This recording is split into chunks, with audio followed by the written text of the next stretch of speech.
Dual Citizenship and Residency Program webinar for Canada, Europe, and the Caribbean Islands.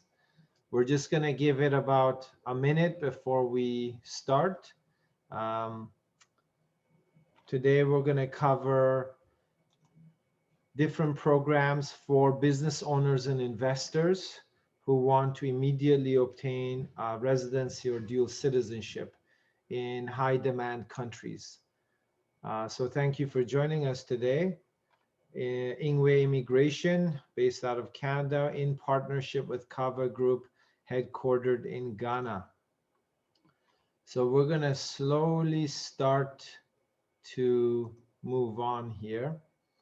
So thank you again, everybody, for joining us at today's webinar regarding dual citizenship and residency opportunities in Canada, Europe, and the Caribbean Islands.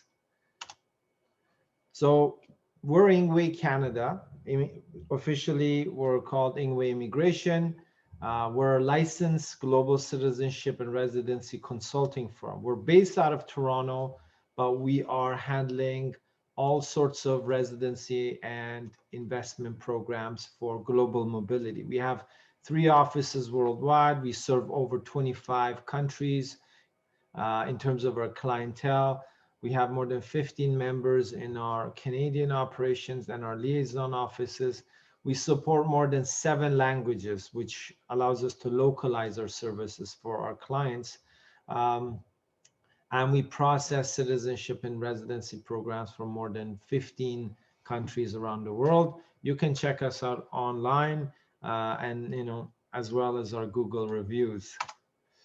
So what are some of the services that we offer business owners and investors? Well, obviously, citizenship and residency programs, which is the topic of this webinar today. The non-investment residency programs, so there's specific programs that are non-investment linked. Financial investment solutions internationally, in terms of investing various businesses or properties or other asset classes outside of your home country, accepting cryptocurrency for these investments, and supporting companies who want to set up branches or the joint ventures or brand new entities in new markets overseas. And as well as startup visa program, which is very specific to the Canadian immigration program. So who am I? This is my intro. My name is Reza Motalapur. I'm a licensed Canadian immigration consultant in Canada. I'm licensed under the Canadian government. I personally immigrated through 4 different countries. I also resided and invested in Cyprus, Dubai, Turkey, and Canada before I became permanent here in Canada. I own and operate 4 family businesses between Middle East and Canada. I'm licensed to advise on property investments in 2 provinces in Canada. So it means that basically I walk the talk.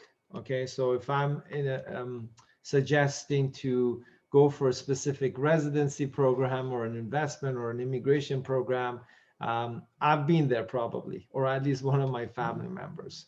So immigration and investment is in our blood, family-wise, and this is why we like to help others like yourselves to explore opportunities to immigrate or reside in other countries.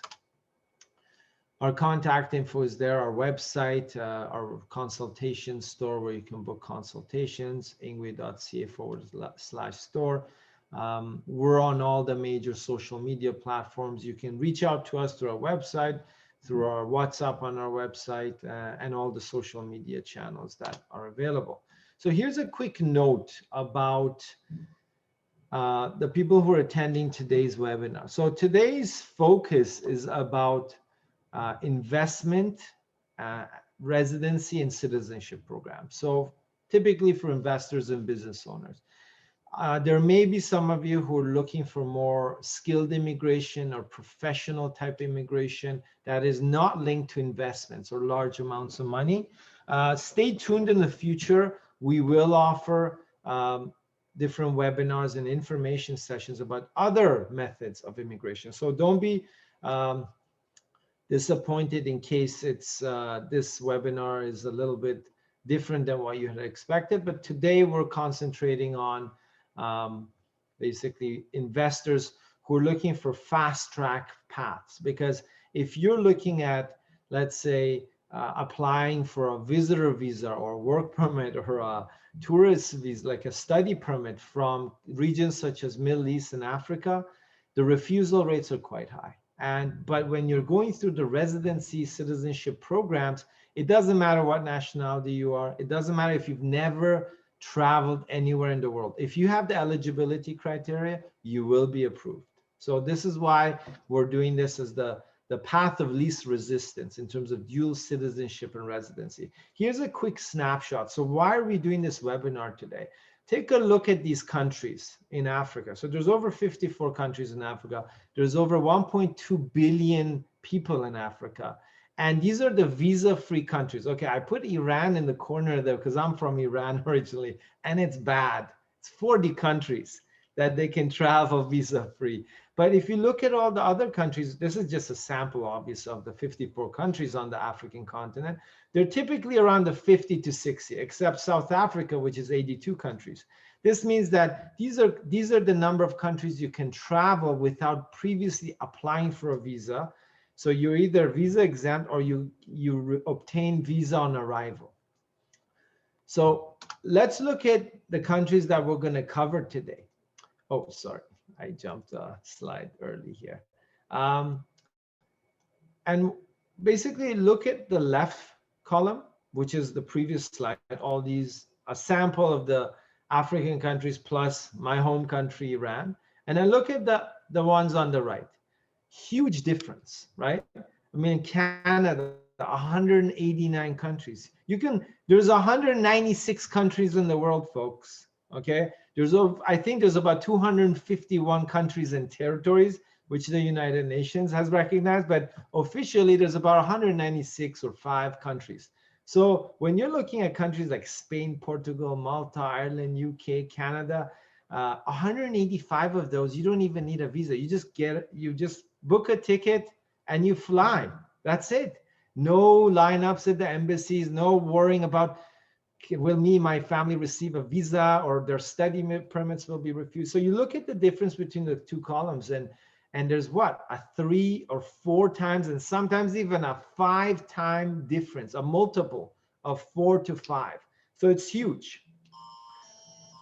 Sorry about that little sound there, folks. That's a government alert on my mobile. I can't even make it silent. So, oh, sorry. Sorry about that, everybody, a little distraction. So this is why we're doing this webinar, to give you an idea of what the possibilities of dual citizenship and residency will bring to you, okay? Let's go to the next slide. So what are the motivational factors when people are looking at residency citizenship programs, right?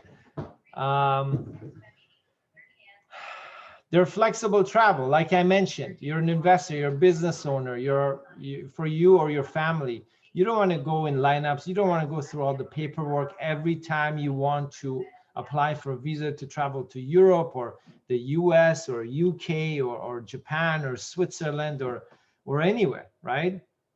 Or Singapore, Hong Kong, who knows? Dual citizenship and residency opens up travel to previously restricted countries.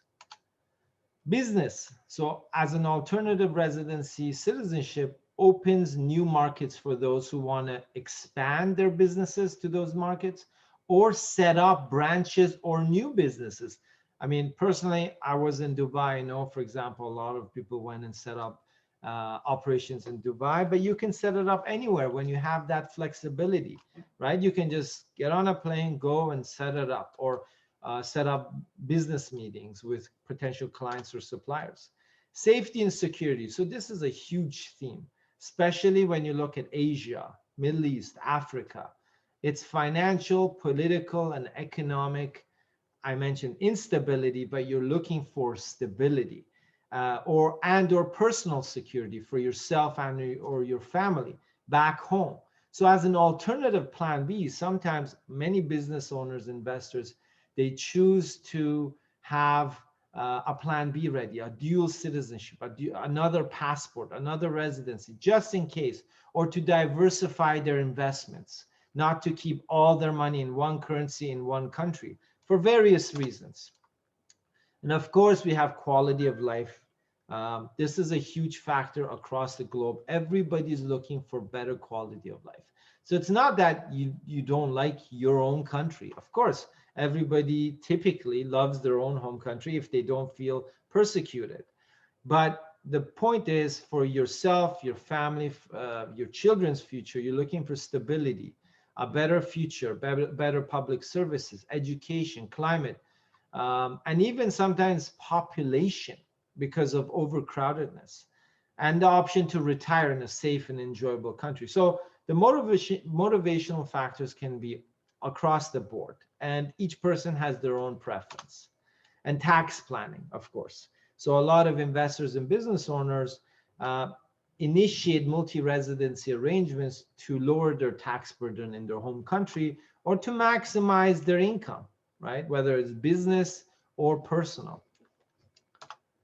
So what are the programs we're going to cover today? There are 4 program types. So non-investment residency program, where we're going to specifically focus on Spain. The business and investment residency program. So there's a lot of those programs out in Europe that we're going to cover, plus Canada. Then there's the citizenship investment programs. I call those mail order passports, where those are typically for Caribbean, West Indies, and as well, we have one country in Europe which has a CIP program, and a small island around Australia, Vanuatu, which also has a CIP program. And then we're going to cover some unique programs in the tax residency side, which are very specific. Let's see here, next slide. So the non-investment residency program is for Spain, and then we're going to cover a few business program options for Canada. So what is the non-investment residency program? So as the name says, you don't need to invest in a property coming to Spain, because a lot of people might be familiar with the golden visa, right? Purchase a property, received type of residency. This one is not based on an investment. It's a renewable non-investment residency for applicants and their dependents. Dependents means your spouse, your partner, your children. It allows the dependent children to study in Spanish public schools. It could be elementary, kindergarten, high school, college. Allows applicants to continue their economic activity in their home country. So the basis of this program is that you have enough income, preferably passive, from your home country or your business that you don't need to work in Spain, which allows you to reside in Spain, but your income is coming from another source. Because under this program, the Spanish government does not want you to actively work in Spain, but just live and reside in Spain with your family. That's the purpose. So it's a perfect program for financially stable families intending to live overseas while their income and their operations, whether it's passive or they have their own businesses in their own home countries. It can be converted to a permanent residency after 5 years or earlier. And I'll mention that in another point. So if you renew up to 5 years, it converts automatically to a permanent residency. The minimum income to be eligible for this program is 2,600 euros per month that you have to prove. This is your income. So you have to prove you have this bare minimum income for at least 2 people to support yourselves in Spain. So that means in your home country, if you prove with your documentation you have that, you could be eligible.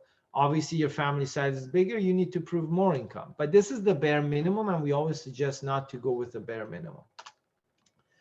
Passive income is the highest priority for this program. So if you're a chief operating officer of a large company, well, it's going to be difficult to prove that your absence from the company will not affect your income. But let's say you are a CEO, but you have passive income from dividends from another from shares, or you have rental income, or somebody may have pension income. That's what we call passive income, and that's what the priority is. Even if you do have active income, they prefer to show that you do have passive income, which means that if you're in Spain, your income will not be affected if you're not in your home country managing your businesses. Liquid assets are very important. Obviously, you have to show money. You don't need to invest it. You just need to prove it, that you have it. Convertible to an investor visa at any time after the first year.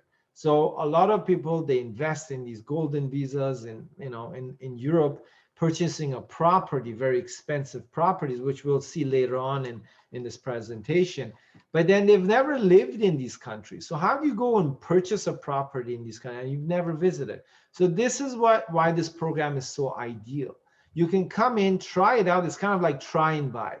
Come in as a non-investment program for a year. And then after a year or two, or whenever, if you choose to, you can convert to a golden visa, which is sort of a permanent residency at any time throughout that process with that purchase of a property. And we'll go into that detail later on in the slides. And the residency requirements is approximately half the year. So half the year, you have to prove that you are residing in the country, in Spain, in order to be able to renew it. So what is the support that we can offer you? Well, obviously, we handle your entire application process. Okay, you don't need to worry about anything. All we need is your support and cooperation in providing the supporting documents. We coordinate and follow up with the embassy. So through our connections and our partners, we connect and we follow up and we get status updates about your application processing. We plan and assist on where you plan to live in Spain, because that's actually important in this application. We have to sort of put together a plan on where you think you want to live or rent in Spain. And that is an important part of the application. And that's where our expertise sort of helps you out. Hold on, assist with your school's admission. So for children, right? So your kids, if they need to get admitted to a school, we can always support that. We support with the permanent renewal application. So every year, the first year, and then the second, third year, all those renewals were there locally to support you. And we also help you to convert to a permanent residency anytime throughout the residency program that you choose to convert to an investor residency, if you choose to. It's optional, it's not mandatory. So let's jump into the Canadian residency program. I know it's going a bit fast, but the issue is there's a lot of information to cover. These are the Canadian business residency program. So Canada, 189 countries. It's the only country where citizens can easily move, not move, but basically travel to the US without prior authorization or application. So even if you have a European or a UK or an Australian passport, you still need to apply online to the US immigration website. It's some kind of authorization, and then you can travel. With Canadian citizens, that's not required. So we're in pretty good shape there. So the first popular program for the business residency programs is the startup visa. It's basically a group of 1 to 5 investors or innovators get together. They have an innovative business idea or an existing business. They want to move it to Canada, or they want to start it in Canada. It's scalable, it's innovative, there's economic benefit for Canada.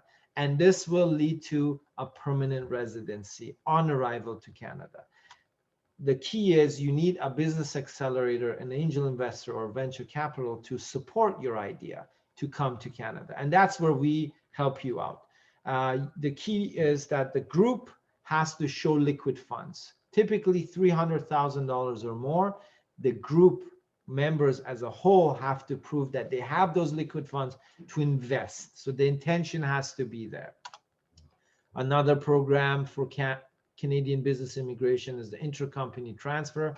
So setting up a branch or a joint venture or an affiliated company in Canada to complement your existing business in North America or Canada.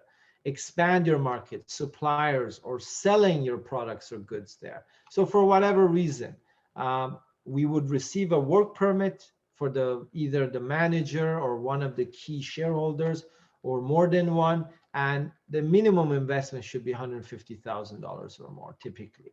And the original company has to continue to operate in the home country while the new branch is being set up. It's not permanent residency on arrival, but there are options to convert at later dates depending on your profile. The investor work permits. So this is a similar type of work permit as the one above, but it's more of an entrepreneurial.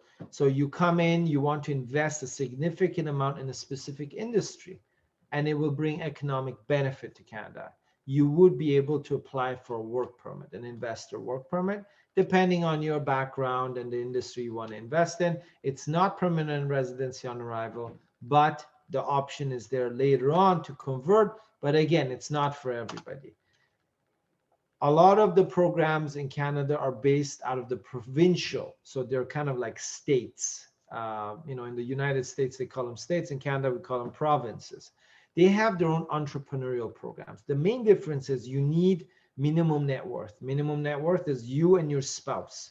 Your fixed assets, your liquid assets, everything combined has to meet a minimum requirement. And then you have to have a minimum investment, okay, with a business idea, and your profile will receive points. The highest points will receive an invitation for an interview, and then if you're approved, a work permit. And depending on the province you're in, or you want to basically invest in and start that business, it can range anywhere from 6 to 20 months where you have to implement the business, operate it. The provincial government will audit you and check that did you implement the business you promised to. After that, you're nominated for permanent residency. So after the startup visa that I mentioned, this would be the second best program in terms of direct path to permanent residency. And then the last business immigration program would be the self-employed. But this one is very specific. It's only for successful professionals in the art, athletics, and cultural industries. And when I mean successful, they have to be recognized. So if you're an artist, a musician, anything, it could be an athlete or a referee or a coach, but you have to be world class. That's the key word in this category. If you're world class and you're recognized and you apply basis that you want to duplicate your success in Canada based on this profession, and you have some liquid funds, obviously, because you want to be self-employed in Canada. There's no minimum investment. However, if you have no money, then they'll question, well, why, how are you going to set up your own business and become self-employed in Canada? So this was a quick recap of the Canadian business immigration programs. There's variations of these, of course, but right now, these are the most available and most common and in-demand programs there are for Canada. Here's a few misconceptions, folks. So a lot of people they don't know exactly what the regulations are in Canada, but here's a few things that I want to sort of, let's call it myth busters. You can invest in Canada without the need for a visa. So a lot of people think I have to come to Canada to invest, or I need approval to invest. Not at all. Canada welcomes any foreign investment, whether company share purchases, properties, or anything else. So you don't need to physically be there or even have an immigration approval. Foreigners are able to register companies in Canada. So there's several provinces that accept 100% foreign ownership registration. And the rest of the provinces require typically one local Canadian resident. This is a huge misconception. Some people think they send their children to study in Canada, and that will allow them to get, as parents, special visas or permanent residency paths. No, that's not true. If your children study, great, good for them. You won't really have an opportunity to do anything. It's always top down. So if you study or work or invest, well, that gives your children the opportunity to become permanent residents with you. But if your children are studying, that gives you no specific privilege.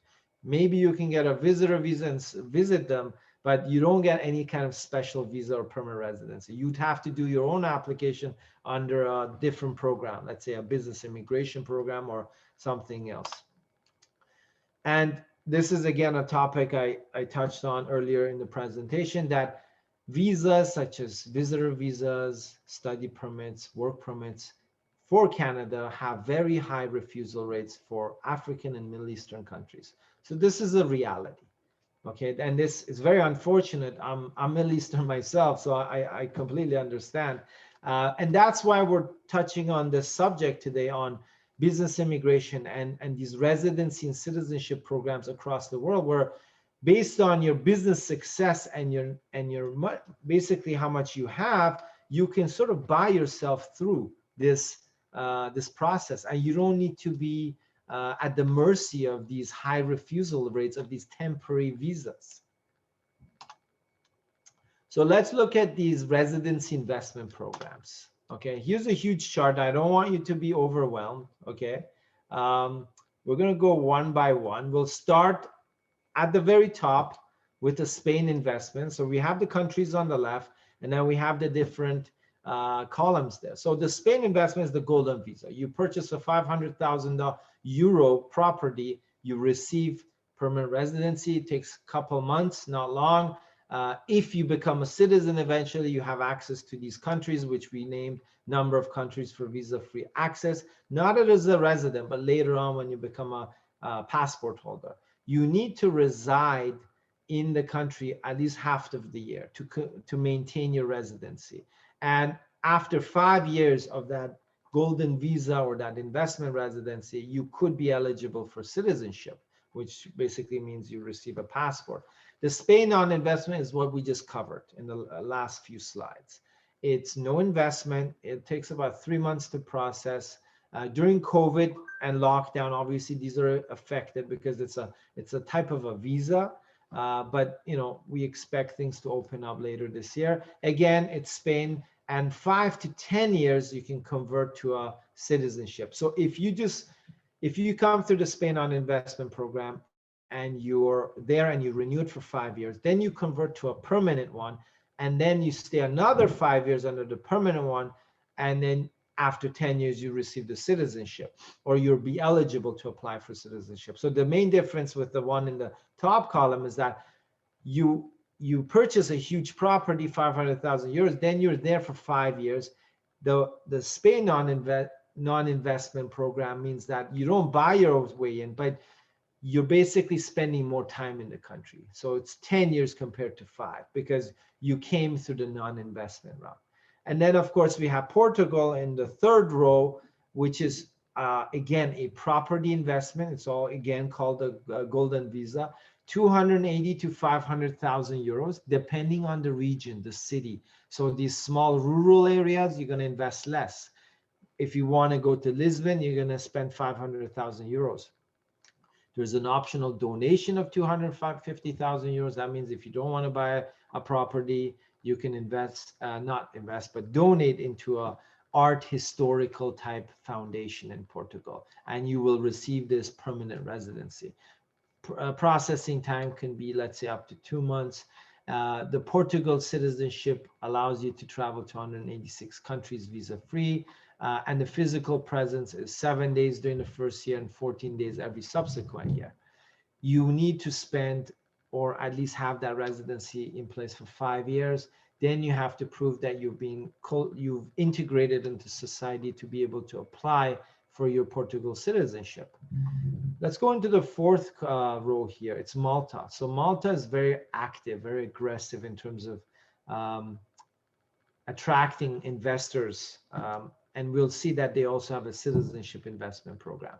So for the residency program with Malta, you have a choice. You can either rent a place with minimum 10,000 euros a year, or purchase bonds to hold for 5 years, 250,000 euros.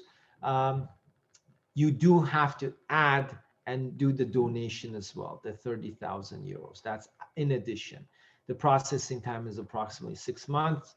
Malta citizenship, if you remain a resident for 5 years, you will be eligible for citizenship. You have access to 184 countries with a Malta passport, but there's no physical presence required for the residency, right? But if you want to become a citizen, you would need to prove some sort of residency requirement.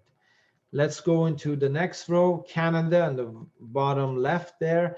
Obviously, the business immigration programs vary. The 150 to $350,000 approximately. There's always a range because we have so many programs. There's no donation. The Canadian government typically doesn't want donations.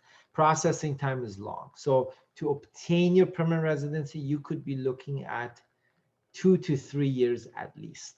And you have access to 189 countries after you become a Canadian citizen.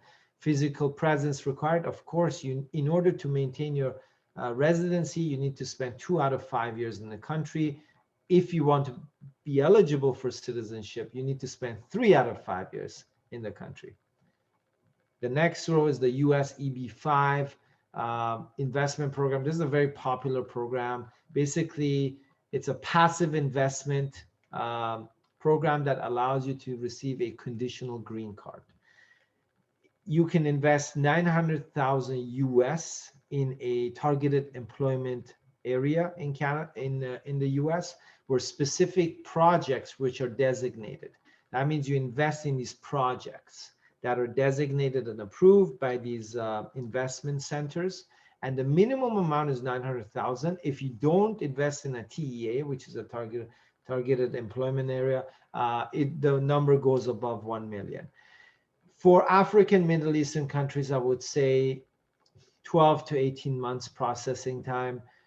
You have access to a lot of countries when you are a US citizen, obviously, and you need to be in the country for 5 years, 2.5 out of 5 years to be eligible for the residency, to maintain your residency, but you need to be there for 5 years before you can apply for your citizenship. Next row, as an example, I included these last two countries because just to give you some perspective, right? So somebody might say, oh, 200,000 euros is so huge. Well, look at Ireland, look at UK. Ireland, 1 million euros or a donation, plus a donation, apologies. 6 months processing time. You need to spend 1 day per year. So the residency is very relaxing. You need to spend time about 5 years to become a citizen. The UK Tier 1 is the highest level investment program out there for residency. It's 2 million British sterling pounds, which is huge. Again, 6 months per year, you need to spend time there. And after 6 years, you could be eligible for citizenship. So this was a quick comparison chart of the residency investment programs that we're covering here today. It gives you a perspective on things. And if you ever have any questions on these, feel free to contact us after the webinar. So these are the citizenship investment programs. I call them the mail order passports, okay? They're fast, they're effective, and relatively medium-sized investments when you compare them to the US or UK or Ireland. So what happens here is that we have Antigua and Barbados, the first row. So you have options with these programs. You either invest, which is a real estate investment or a bond, for example, or a donation.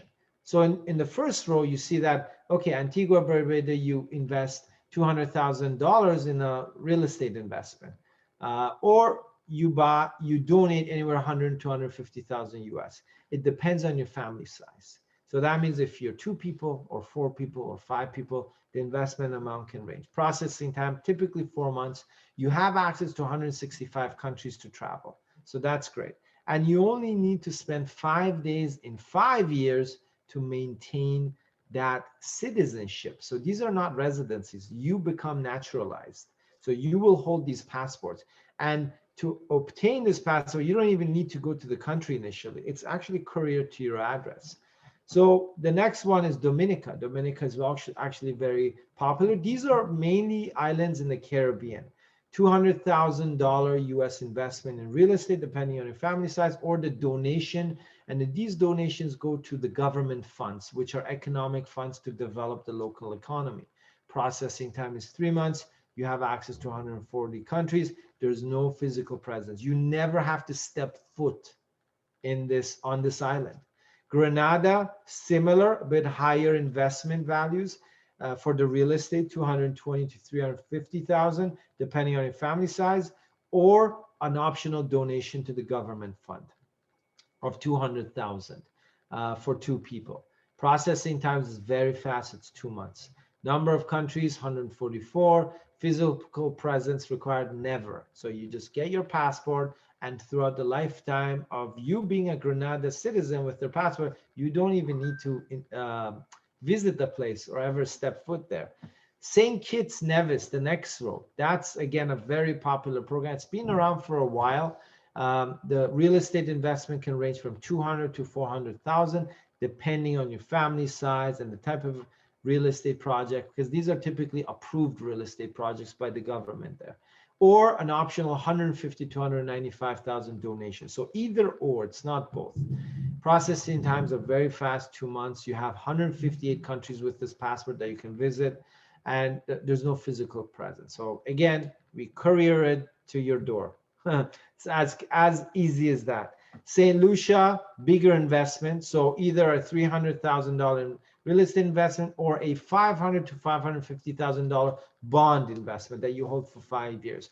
Or you choose a donation to the government fund, 100 to 190,000, depending on your family size and your dependents. Processing time, 3 months. You have access to 145 countries. And again, you don't need to step foot there. The passport is couriered to your home. Vanuatu is an interesting one. It's a little island around that whole New Zealand, Australian area. It's really not many people have heard of this island, but it's 45 days, folks. So it's probably faster than, I don't know, like what takes 2 months or 3 months. This is less than 2 months. It's super fast. I mean, in some cases, we can get it done within a month and a week or so. So it's $150,000 to $200,000 donation. There's no real estate investment. You receive the passport, you have access to 130 countries, and you never have to step foot on the island. And it's quite convenient if somebody is really in a rush to access European markets in terms of travel, visa-free travel, Singapore, Hong Kong, and it's quite reasonable. Then we look at the most expensive citizenship investment program out there, which is the Malta program. Why is Malta so expensive?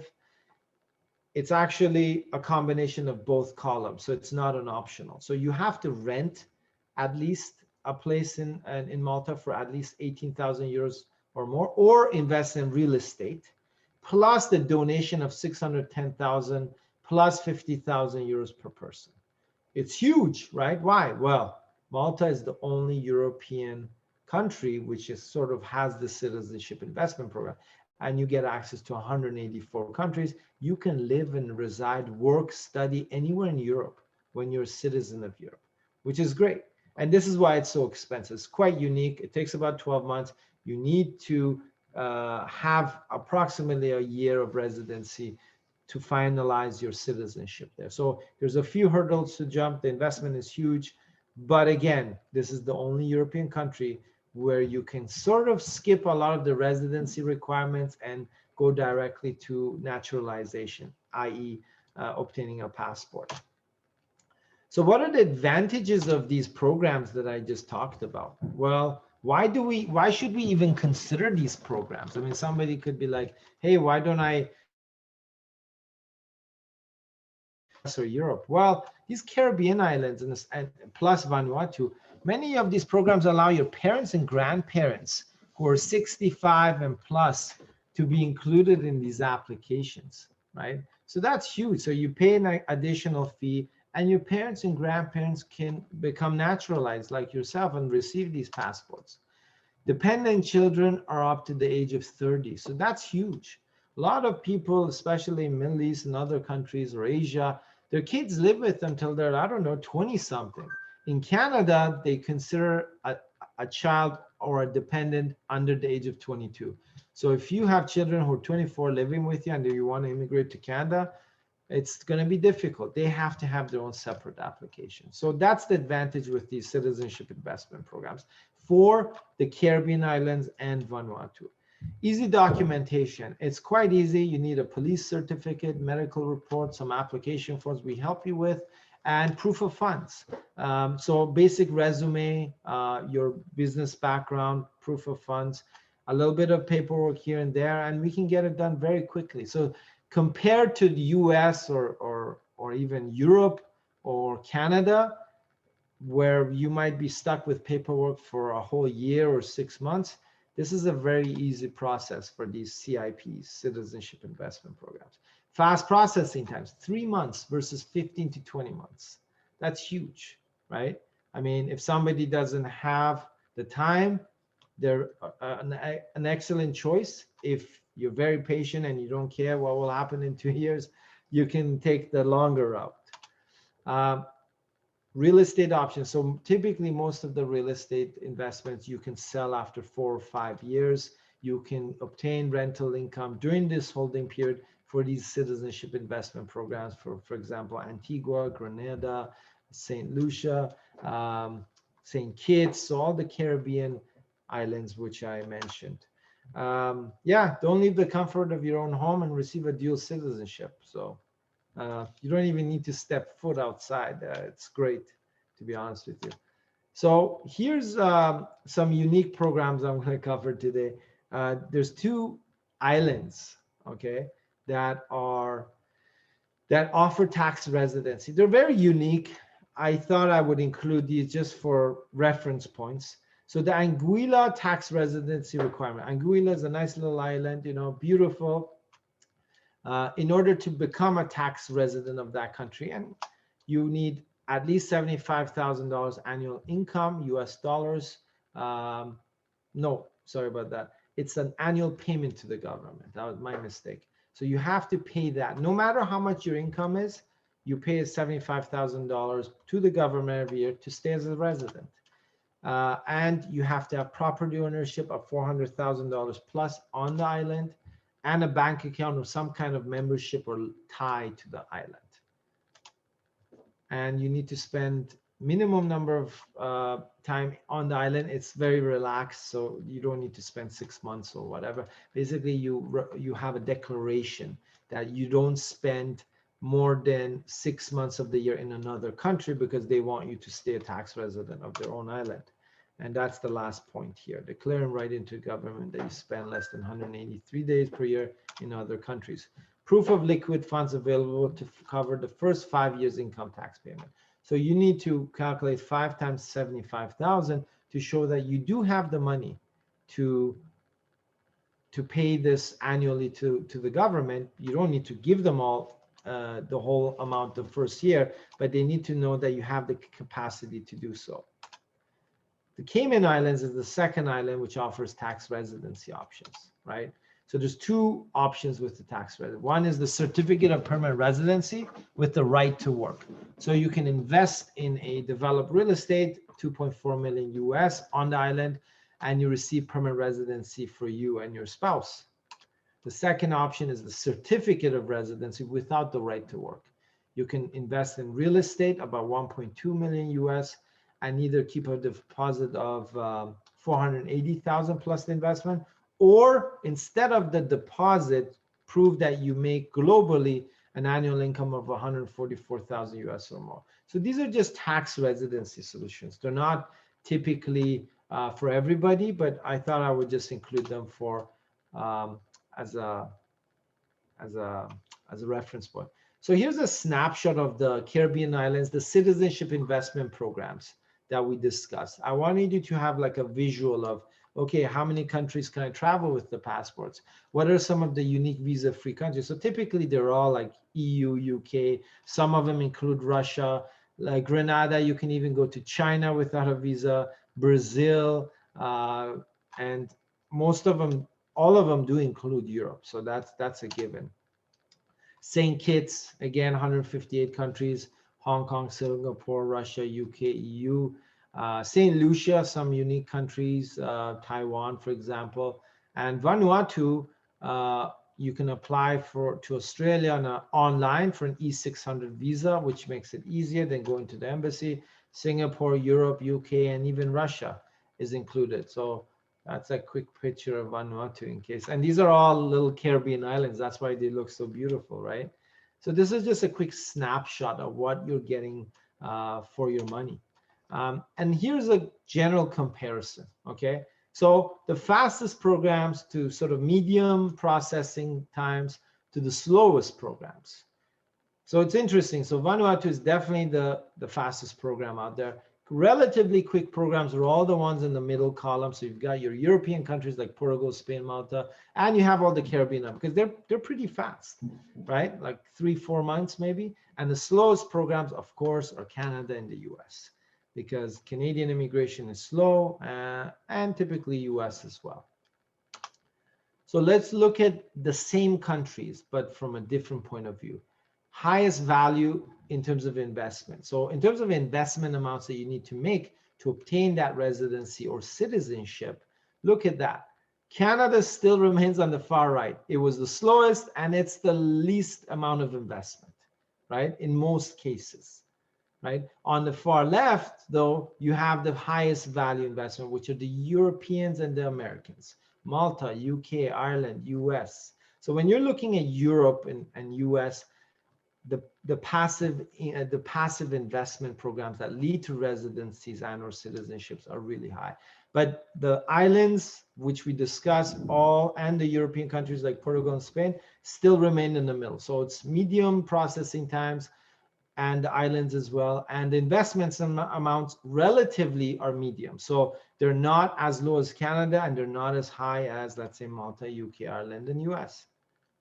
Okay, so I hope that's giving you a quick overview. I know there was a lot of information, but to be honest with you, this is the best way to try to have a snapshot of everything to compare, right? So after this webinar, I hope that people have been sort of informed about what options there are. There's obviously like 50 other options, but they're not in those high demand countries. So why would you invest in countries which people don't want to actually immigrate or reside or live in or hold their passports? You can always book a consultation with us. We can customize an offer for you on our website. We have our store website. We're always here to help. The key point with immigration mobility is that you need a local partner. So I'm here in Canada. You might be, a 10-hour flight from me or maybe 14, but we do have local partners, right? And that's KAVAH Group. They're based in Ghana, and Justice is here as well watching. And the point is, we are providing this customized solution locally with our help, right? So you're not just dealing with us, you're dealing with our local partner in Africa or whichever country you're in, while we customize a proposal for you. That's very important when you're dealing with immigration, because if you're just corresponding with somebody online or through email or even through phone, how do you know they're real? How do you know they're genuine? And that's where KAVAH Group comes in to provide that security for our clients. Now we're going to jump into a question and answer period.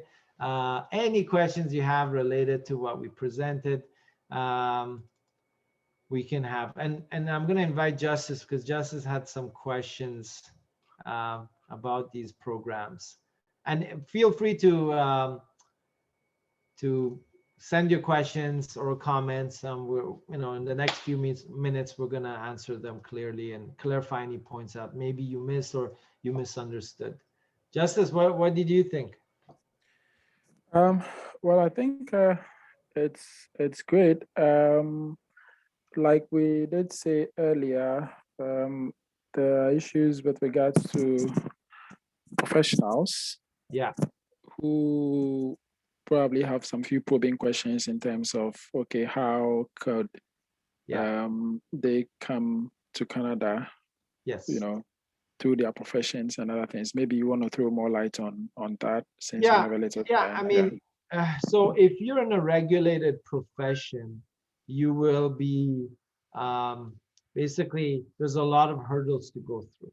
Okay, so if you're, let's say, a medical doctor, it will be tricky to come in because you have to take the exams again. You have to go through the entire process to become examined and licensed through the board to practice as a medical practitioner.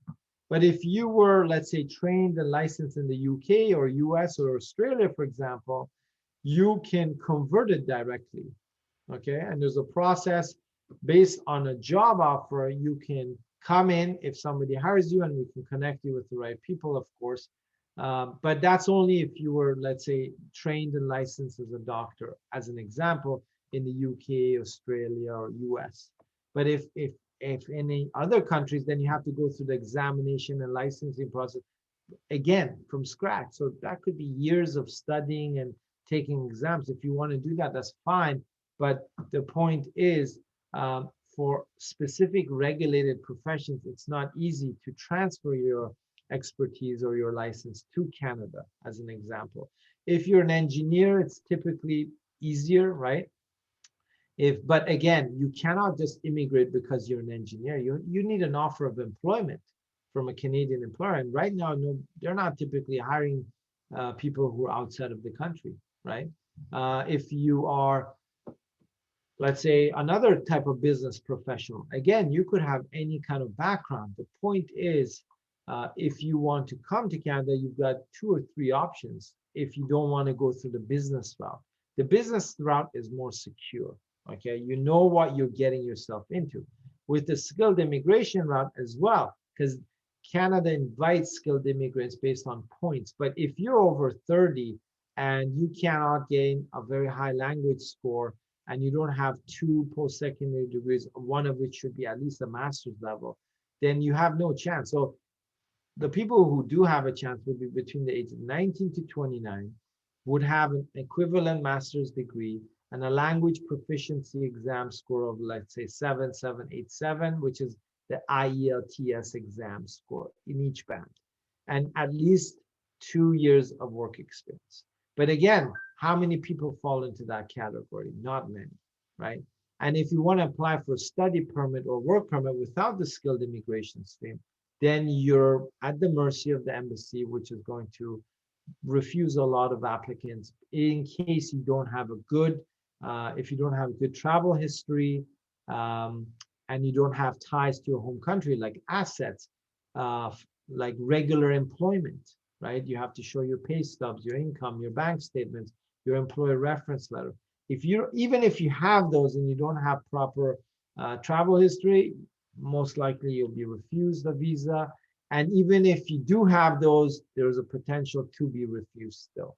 So it makes it very tricky, not impossible. But again, you need some customized solutions to kind of design your path for the immigration, right? Because you can't just apply. And this is a huge mistake many people make, is they just, for the sake of applying, they apply, right? They're like, oh, we want to go to Canada, or we want to go here. Well, if you get refused, that's going to be a black mark on your file. Obviously, you can file as many times as possible.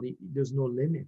But when you're refused once, the officer the next time will see that refusal again and look at your file in a different light, right? It will affect their judgment that, okay, they've been refused before. What has changed since they applied originally with the refusal?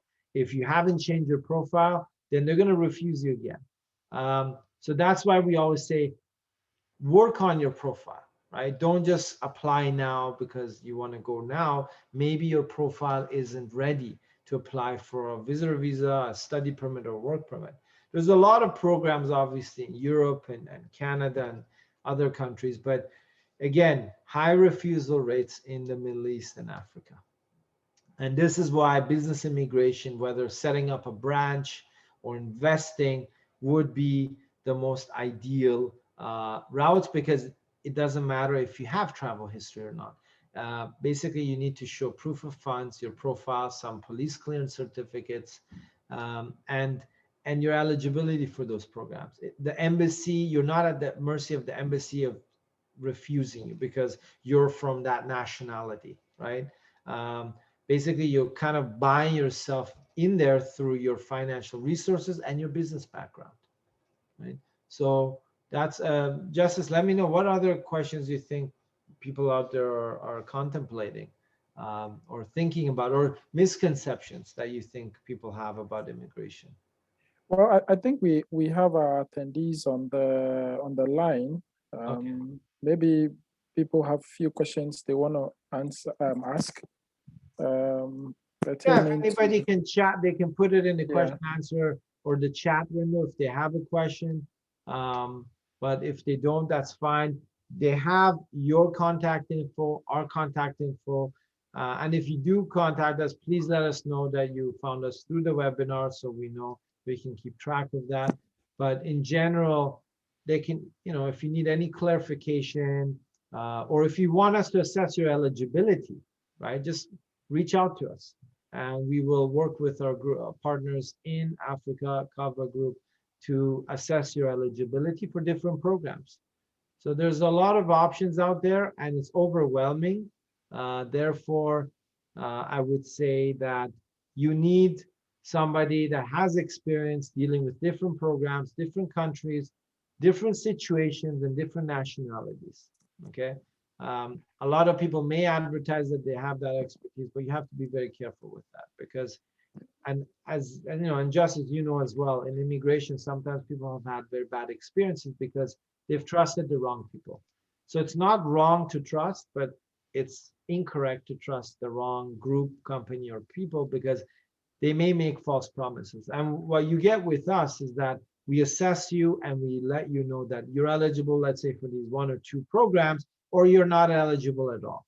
So we're going to give you basically the reality. It's like a reality check from the beginning. You're not going to be taken for a ride or misled to believe that, yeah, I'm going to get my Canadian passport in a year. No, there is no such thing. Unfortunately, but we have different options. So if you're not eligible for Canada, why not try the other countries? Why not try Europe or these other islands that we discussed today? It's an investment, but it's an investment in your future, your children's future, your business, your family. And again, it's all about security. Do you feel safe? Are you 100% confident about the country you're in now? Right? It doesn't mean that you don't like your home country. It's a matter of plan B, having that security, that peace of mind, right? Justice, any other questions you think we should cover before we wrap up?